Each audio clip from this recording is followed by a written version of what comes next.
بسم اللہ الرحمن الرحیم۔ السلام علیکم۔ ایک عورت کا حضرت علی رضی اللہ تعالی عنہ سے سوال۔ علم کے سمندر شیر خدا حضرت علی رضی اللہ تعالی عنہ نے کیا خوبصورت جواب دے کر اس عورت کی رہنمائی فرمائی، جانیے ہماری آج اس ویڈیو میں۔ تفصیل جاننے کے لیے ویڈیو کو مکمل دیکھیے گا۔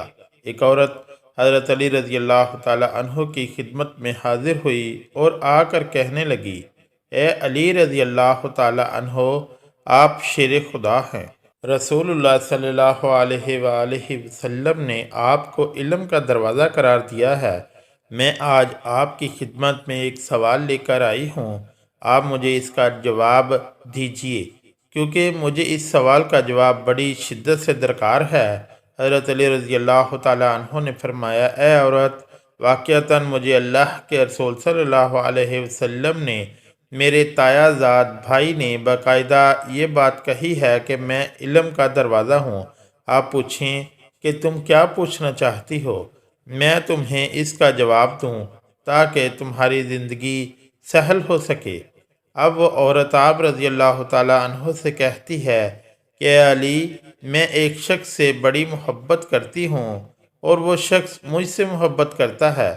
میں اس شخص سے محبت کرتی ہوں صرف اور صرف اپنی روح کی تسکین کے لیے، لیکن وہ شخص مجھے چھونے کی کوشش کرتا ہے، وہ میرے جسم کی جانب اپنا ہاتھ بڑھانے کی کوشش کرتا ہے، وہ مجھے چھو کر اپنی نفسانی خواہشات کا اظہار کرنا چاہتا ہے، انہیں پورا کرنا چاہتا ہے، مکمل کرنا چاہتا ہے۔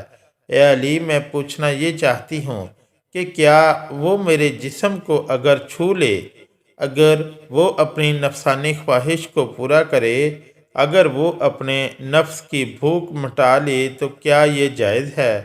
کیا میں اس کے ساتھ اپنے جسم کو شیئر کر سکتی ہوں؟ کیا ہم دونوں آپس میں مباشرت کر سکتے ہیں بغیر شادی کے؟ جب حضرت علی رضی اللہ تعالیٰ عنہ سے یہ پوچھا گیا تو حضرت علی رضی اللہ تعالیٰ عنہ نے فرمایا، اے عورت، محبت وہ ہوتی ہے جس محبت کے اندر انسان دوسرے انسان کی عزت کرے۔ ادب پہلا کرینہ ہے محبت کے کرینوں میں، کہ اگر کوئی کسی سے محبت کرتا ہے تو سب سے پہلے اس کی عزت کرتا ہے۔ اگر وہ شخص تمہاری واقعتاً عزت کرے تو اس کا مطلب یہ ہے کہ وہ تم سے سچی محبت کرتا ہے، لیکن وہ تمہارے جسم کو چھونا چاہتا ہے اور تم سے اپنی جسمانی اور تمہاری جسمانی خواہشات کو پورا کرنا چاہتا ہے، تو اس کا مطلب یہ ہوا کہ یہ خالصاً مفادات کا رشتہ ہے، جس میں محبت کا دور دور تک کوئی نام و نشان موجود نہیں ہے۔ لہذا اگر تمہیں یہ لگتا ہے کہ یہ محبت ہے تو تم غلط ہو، یہ محبت نہیں ہے، بلکہ یہ تو سراسر اپنی ہوس کو مٹانے کا ایک طریقہ کار ہے۔ اصل محبت کا تعلق انسان کی زندگی کے اس لمحے سے ہوتا ہے جس لمحے میں اسے یہ احساس ہو جائے کہ کوئی شخص مجھ سے پیار کرتا ہے، اور اس چیز کو سوچتے ہوئے اس کا دل اور دماغ روشن ہو جائے اور وہ مزید کسی چیز کی دنیا سے توقع نہ کرتا ہو، کیونکہ وہ چاہے اور جانے کہ بھائی، میں زندگی میں جو چیز چاہتا تھا وہ مجھے مکمل طور پر دستیاب ہو چکی ہے، اور اب میری زندگی انتہائی سہل اور آسان ہو گئی ہے۔ اب آپ کو آج زنا کے بارے میں بھی بتایا جائے گا کہ اس کے بارے میں اسلامی ارشادات کیا ہیں۔ کیا شادی سے پہلے اگر بیوی نے زنا کیا ہو اور اس کے شوہر کو شادی کے بعد اپنی بیوی کے زنا کے بارے میں معلوم ہو جائے تو وہ شوہر کو کیا کرنا چاہیے؟ ناظرین، سوال کے سیکشن میں ہم لوگ منتقل کر رہے ہیں۔ اس کا فتویٰ وہ کچھ یوں بیان کیا جاتا ہے کہ ایک آدمی نے بازاری عورت سے شادی کی ہے۔ شادی سے پہلے وہ مرد اس عورت سے ناجائز تعلقات قائم کرتا رہا ہے اور اب انہوں نے شادی کر لی ہے۔ قاری صاحب کہتے ہیں کہ جس سے زنا کیا جائے اس سے نکاح نہیں ہو سکتا۔ قاری صاحب کی بات درست ہے، واقعی ایسا نکاح حرام ہے۔ اللہ تعالیٰ فرماتے ہیں سورہ نور میں وہ حرام کیا گیا ہے اوپر ایمانداروں کے، زانی کا زانیہ یا مشرکہ کے ساتھ اور زانیہ کا زانی یا مشرک کے ساتھ نکاح ممنوع پر حرام ہے۔ حافظ ابن قیم رحمۃ اللہ علیہ فرماتے ہیں اس مقام پر زانی کا اسم اشارہ سے زنا مراد دینا ضعیف اور کمزور ہے۔ نیز نکاح کے سلسلے میں اللہ تعالیٰ کا فرمان وہ پاک دامن ہو، نہ علانیہ زنا کرنے والی، نہ چھپے یاروں والی، اور نہ پکڑنے والے، نہ چھپے دوست، اس بات کی دلیل ہے کہ نکاح منعقد ہونے کے لیے مرد اور عورت دونوں کا عفیف اور پاک دامن ہونا بہت ضروری ہے۔ محترم ناظرین، اگر کوئی عورت مرد زنا کر لے تو کیا ان دونوں کا آپس میں نکاح جائز ہوگا؟ اور اگر شادی کے بعد پتہ چلے کہ میاں بیوی میں سے کسی ایک نے ماضی میں زنا کیا تھا تو ان کے نکاح کا کیا حکم ہوگا؟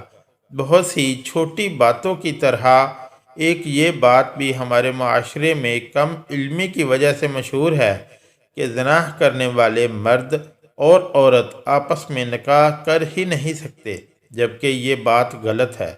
بلا شبہ یہ ایک غلیظ ترین گناہ عظیم ہے، مگر ان کو نکاح سے روکنا درست نہیں، بلکہ ہم سمجھتے ہیں کہ اگر کسی سے یہ جرم ہو جاتا ہے تو ان کو آپس میں ہی نکاح کرنا چاہیے تاکہ ان کے معاملات آپس میں ہی رہیں، اور ان کا نکاح بالکل جائز ہے اور ہو سکتا ہے، مگر شرط یہ ہے کہ وہ نکاح سے پہلے سچے دل سے توبہ کر لیں۔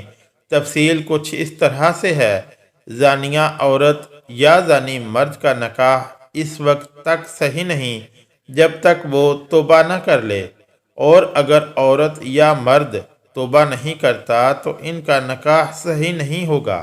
یہ اشارہ عقد نکاح کی طرف ہے، یعنی یہ جانتے ہوئے کہ فلاں عورت بدکار اور غیر تائب ہے، اس سے نکاح کرنا مومن مردوں کے لیے حرام ہے۔ اسی طرح اپنی پاک دامن بیٹی کو کسی بدکار شخص کے نکاح میں دینا جو تائب نہ ہو مومنوں کے لیے حرام ہے۔ گندی عورتیں گندے مردوں کے لیے ہیں اور گندے مرد گندی عورتوں کے لیے ہیں، اور پاک عورتیں پاک مردوں کے لیے ہیں اور پاک مرد پاک عورتوں کے لیے ہیں۔ اللہ تعالیٰ نے دوسرے مقام پر بھی مردوں اور عورتوں کے نکاح کے لیے دونوں کے پاک دامن ہونے کی اور بدکاری نہ ہونے کی شرط لگائی ہے، اور مومن عورتوں میں سے پاک دامن عورتیں اور ان لوگوں کی پاک دامن عورتیں جنہیں تم سے پہلے کتاب دی گئی، جب تم انہیں ان کے مہر دے دو، اس حالت میں کہ تم قید نکاح میں لانے والے ہو، بدکاری کرنے والے نہیں اور نہ چھپی آشنائیں بنانے والے۔ شان نزول میں مروی حدیث رسول اللہ صلی اللہ علیہ وسلم سے بھی ثابت ہوتا ہے کہ بدکار عورتوں یا بدکار مردوں سے جو تائب نہ ہو نکاح حرام ہے۔ عبداللہ بن عمرو رضی اللہ تعالیٰ عنہ بیان کرتے ہیں کہ ایک آدمی جسے مرثد بن ابی مرثد کہا جاتا تھا، وہ مکہ سے قیدی اٹھا کر مدینہ لایا کرتا تھا، اور مکہ میں ایک بدکار عورت تھی جسے عناق کہا جاتا تھا، وہ اس کی دوست تھی۔ مرثد بن ابی مرثد نے مکہ میں قید ایک آدمی سے وعدہ کیا تھا کہ وہ اسے اٹھا لے جائے گا۔ اس کا بیان ہے کہ میں مکہ میں آیا اور میں چاندنی رات میں مکہ کی ایک دیوار کے سائے میں تھا کہ عناق آئی۔ اس نے دیوار کے ساتھ میرے سائے کا حوالہ دیکھا۔ جب وہ میرے پاس پہنچی تو اس نے مجھے پہچان لیا، کہنے لگی مرثد ہو؟ میں نے کہا مرثد ہوں۔ کہنے لگی آؤ ہمارے پاس رات گزارو۔